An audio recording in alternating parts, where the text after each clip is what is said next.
یہ کہانی ایک پرانے گاؤں دمب کی ہے۔ اس ویڈیو کو آخر تک ضرور دیکھیں اور ہمارے چینل کو سبسکرائب ضرور کریں۔ سلطنت بغداد کے مضافات میں واقع ایک پرانا گاؤں دمب اپنے سنسان راستوں اور صدیوں پرانی عمارتوں کے لیے مشہور تھا۔ کہا جاتا تھا کہ اس بستی پر آسیب کا سایہ ہے۔ دن کے وقت تو زندگی عام تھی، لیکن رات ہوتے ہی گلیاں سنسان ہو جاتی، در و دیوار سے سرگوشیاں بلند ہونے لگتی اور خوف و ہراس کا علم طاری ہو جاتا۔ اس گاؤں میں ایک نیک دل نوجوان فارس اپنی ماں کے ساتھ رہتا تھا۔ اس کا باپ ایک بہادر سپاہی تھا جو کئی سال پہلے بادشاہ کی فوج کے ساتھ ایک مہم پر گیا اور واپس نہ آیا۔ فارس نے ہمیشہ چاہا تھا کہ وہ اپنے والد کی طرح بہادر کی دہشت پورے علاقے پر چھائی ہوئی ہے۔ کہا جاتا تھا کہ جو بھی رات کے وقت جنگل کی جانب جاتا وہ واپس نہ آتا۔ لوگوں کے مطابق یہ جن نہ صرف روحوں کو قابو میں رکھتا تھا، بلکہ اندھیری رات میں چیخوں کی گونج بھی اسی کی وجود کی علامت تھی۔ فارس نے کئی بار ان کہانیوں کو جھٹلایا، مگر ایک رات ایسی آئی جس نے اس کی زندگی بدل دی۔ رات کا پہلا پہر تھا جب فارس کی ماں شدید بیمار پڑی۔ حکیم کے بغیر گزارا ممکن نہ تھا اور سب سے قریب حکیم گاؤں کے پار جنگل کے دوسرے کنارے پر رہتا تھا، مگر وہاں جانا آسان نہ تھا کیونکہ اسی راستے پر قصور کا بسیرا تھا۔ ماں کی حالت بگڑتی جا دیکھ کر فارس نے فیصلہ کر لیا کہ وہ کسی بھی قیمت پر حکیم کو لے کر آئے گا۔ اس نے تلوار کمر سے باندھی، ماں کے ماتھے پر بوسہ دیا اور رات کے اندھیرے میں گاؤں کے باہر نکل آیا۔ اندھیری گلیاں، سرد ہوا اور خاموشی جیسے کسی قیامت کا پیش خیمہ ہوں۔ جنگل کے قریب پہنچتے ہی فارس کو ایسا محسوس ہونے لگا جیسے کوئی اس کا تعاقب کر رہا ہو۔ وہ رک گیا، گردن موڑ کر دیکھا، مگر وہاں کچھ نہ تھا۔ مگر جیسے ہی اس نے دوبارہ قدم بڑھائے، ایک بھیانک سرگوشی سنائی دی۔ فارس، تم نے یہاں قدم کیوں رکھا؟ فارس کے رونگٹے کھڑے ہو گئے، دل تیز دھڑکنے لگا، مگر وہ ثابت قدم رہا۔ اس نے مضبوط لہجے میں کہا، میں اپنی ماں کے لیے آیا ہوں، مجھے راستہ دو، میرا راستہ مت روکو۔ ہوا کے ایک جھونکے کے ساتھ درختوں کے سائے لرز اٹھے اور ایک بھیانک قہقہا گونجا۔ پھر اچانک فارس کے سامنے ایک سیاہ دھند بننے لگی جو آہستہ آہستہ ایک دیو ہیکل جن کی شکل اختیار کرنے لگی۔ یہ قصور تھا، وہ آسیب جس کا نام ہی خوف کا دوسرا نام تھا۔ تمہیں اپنی ماں کی فکر ہے مگر اپنی جان کی نہیں۔ قصور کی آواز گرجدار تھی۔ فارس نے اپنی تلوار مضبوطی سے تھام لی اور کہا، اگر میں ڈر گیا تو میں بھی ان لوگوں میں شمار ہوگا جو تمہارے نام سے کانپتے ہیں۔ میں تمہاری حقیقت جاننا چاہتا ہوں۔ قصور، اگر تم واقعی طاقتور ہو تو مجھے روک کر دکھاؤ۔ قصور کے چہرے پر مسکراہٹ ابھری، جیسے اسے فارس کی بہادری میں دلچسپی ہو گئی ہو۔ بہت خوب نوجوان، مگر جو میری حقیقت جاننا چاہتا ہے اسے قیمت چکانی پڑتی ہے۔ کیا تم تیار ہو؟ قصور کے سوال پر فارس ایک لمحے کے لیے رکا۔ سرد ہوا میں اس کے ہاتھ کی گرفت تلوار پر مضبوط ہو گئی۔ اگر وہ پیچھے ہٹتا تو ہمیشہ کے لیے بزدلی کے داغ کے ساتھ جیتا، مگر آگے بڑھنا یہ موت کو گلے لگانے کے برابر تھا۔ میں تیار ہوں، فارس نے پورے یقین کے ساتھ کہا۔ قصور نے اپنی سرخ چمکتی آنکھوں سے اسے گھورا اور پھر قہقہا لگایا جیسے وہ فارس کی بہادری پر محظوظ ہو رہا ہو۔ پھر اس نے اپنی لمبی سیاہ انگلیاں ہوا میں گھمائیں اور ایک گردابی دھند وجود میں آنے لگی۔ اس دھند میں ماضی کی جھلکیاں تیرنے لگیں، وہ بستی، وہ لوگ جو قصور کے نام سے لرزتے تھے، اور پھر ایک محل۔ یہ دیکھو فارس، یہ میری حقیقت ہے، قصور کی آواز گونجی۔ فارس نے آنکھیں سکیڑ کر دیکھا اور وہ حیران رہ گیا۔ یہ تو بغداد کا شاہی محل تھا، یہ کیا ہے؟ قصور، تمہارا تعلق سلطنت سے ہے؟ فارس نے چونک کر پوچھا۔ قصور کی آنکھوں میں اداسی کی چمک لہرائی۔ ہاں، میں صرف ایک آسیب نہیں، میں کبھی بغداد کا ایک عظیم سپہ سالار تھا۔ فارس کا سانس رک سا گیا۔ یہ جن جو صدیوں سے گاؤں پر آسیب بن کر چھایا ہوا تھا، یہ ایک انسان تھا؟ قصور نے ایک گہرا سانس لیا اور بولا، میرا اصل نام قاسم تھا، میں بغداد کے عظیم بادشاہ کا خاص سپاہی تھا، مگر مجھ پر ظلم ہوا، مجھے دھوکہ دیا گیا اور ایک ظالم جادوگر نے مجھے اسیر بنا کر اس ویران جگہ پر قید کر دیا۔ فارس دم بخود تھا، تو تم کوئی عام جن نہیں، تم پر جادو کا اثر ہے؟ قصور نے اس بات میں سر ہلایا، اور میں اس لعنت سے آزاد نہیں ہو سکتا جب تک کوئی بہادر انسان میرے لیے وہ کام نہ کرے جس کی ہمت آج تک کسی میں نہ ہوئی۔ وہ کام کیا ہے؟ فارس نے جھجکتے ہوئے پوچھا۔ قصور نے آہ بھری اور کہا، تمہیں بغداد کے شاہی محل جانا ہوگا اور وہاں سے وہ جادوئی خنجر چرانا ہوگا جس میں میری روح قید ہے۔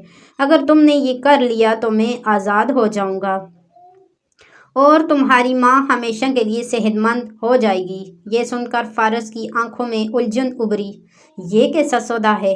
اگر میں ناکام ہوا تو کیا ہوگا؟ قصور نے سرد لہجے میں کہا، پھر تم ہمیشہ کے لیے اس ویران جنگل کے قیدی بن جاؤ گے، بالکل میری طرح۔ فارس کے سامنے دو راستے تھے، یا تو وہ بغداد جا کر بادشاہ کے قلعے میں جادوئی خنجر چرا کر قصور کو آزاد کرے، یا پھر ہمیشہ خوف میں جیتا رہے۔ اس نے یہ ایک گہری سانس لی، تلوار کی مٹھ پر گرفت مضبوط کی اور کہا، میں یہ کام کروں گا، بغداد جا کر تمہاری قید ختم کروں گا۔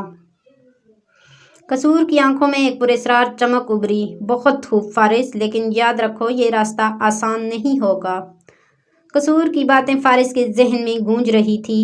اگر وہ اس خطرناک مہم میں کامیاب ہو جاتا تو نہ صرف قصور کو آزاد کر سکتا تھا بلکہ اپنی ماں کی زندگی بھی بچا سکتا تھا، مگر اگر ناکام ہوا تو وہ ہمیشہ کے لیے اس آسیب زدہ جنگل کا حصہ بن جائے گا۔ فارس نے اگلی ہی صبح اپنا سفر شروع کیا۔ وہ گھوڑے پر سوار، تلوار کمر سے باندھے، تیز رفتاری سے بغداد کی طرف روانہ ہوا۔ راستے میں بیابان، خطرناک دریا اور جنگلی جانوروں سے بھری وادیاں آئیں، مگر وہ اپنی منزل کی طرف بڑھتا رہا۔ کئی دن کے سفر کے بعد وہ بغداد کی فضیلوں تک پہنچا۔ یہ عظیم الشان شہر اپنی بلند و بالا عمارتوں، گلیوں میں رواں دریا اور محل کی شاندار دیواروں کے ساتھ فارس کو حیرت میں ڈال دیا تھا، مگر اس کے پاس وقت نہیں تھا۔ اسے محل میں گھسنے کا راستہ تلاش کرنا تھا۔ شاہی محل کے ارد گرد سخت پہرا تھا، کوئی عام شخص اندر نہیں جا سکتا تھا، مگر فارس نے محل میں داخل ہونے کا ایک منفرد طریقہ سوچا۔ وہ بغداد کے بازار میں ایک نان بائی کے پاس گیا جو روزانہ شاہی محل میں روٹیاں لے کر جاتا تھا۔ کچھ چالاکی، کچھ چاندی کے سکے، اور فارس شاہی باورچی خانے میں نان بائی کے شاگرد کے بحث میں داخل ہو گیا۔ محل کے اندر ہر طرف شان و شوکت تھی، خدام قیمتی لباسوں میں ملبوس تھے، مشعلیں روشنی بکھیر رہی تھی اور ہر گزرگاہ پر محافظ پہرا دے رہے تھے۔ فارس کو جادوئی خنجر کی تلاش تھی، مگر یہ کہاں ہوگا؟ فارس کو اچانک محسوس ہوا کہ کوئی اس پر نظر رکھے ہوئے ہے۔ ایک لمبا سیاہ لباس میں ملبوس شخص جس کی آنکھیں گہری سرخ تھیں، محل کے ایک گوشے میں کھڑا اسے گھور رہا تھا۔ فارس نے دل میں دعا کی کہ یہ کوئی عام درباری ہو، مگر اس کا دل کہہ رہا تھا کہ یہ وہی ظالم جادوگر ہے جس نے قصور پر آسیب کا جادو کیا تھا۔ اچانک جادوگر نے اپنا ہاتھ بلند کیا اور سرگوشی کی، نوجوان، تم جس چیز کی تلاش میں ہو وہ تمہیں برباد کر دے گی۔ فارس کی ریڑھ کی ہڈی میں سنسناہٹ دوڑ گئی، مگر وہ بغیر رکے آگے بڑھا۔ وہ جلدی سے ایک راہداری میں گھس گیا جہاں پرانے ہتھیار اور تلواریں رکھی تھیں۔ اس کی نظریں ایک شیشے کے صندوق پر جا ٹھہریں جس میں ایک چمکتا ہوا خنجر رکھا تھا، جادوئی خنجر۔ یہ رہا۔ فارس نے سرگوشی کی اور آگے بڑھا، مگر جیسے ہی اس نے خنجر اٹھانے کے لیے ہاتھ بڑھایا، محل کی فضا میں زلزلہ سا آیا۔ بزدل لڑکے، تمہیں لگا کہ میں تمہیں یہ خنجر لے جانے دوں گا؟ یہ وہی جادوگر تھا۔ فارس نے تلوار نکالی۔ وہ جانتا تھا کہ اب اسے اپنی سب سے بڑی جنگ لڑنی ہو۔ محل کی دیواریں لرزنے لگیں، مشعلوں کی روشنی مدھم ہونے لگی اور ہوا میں سیاہ دھواں پھیل گیا۔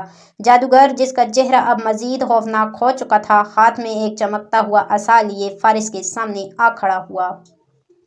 جادوگر نے اپنے عصا کو بلند کیا اور ایک زوردار جھٹکا فضا میں گونجا۔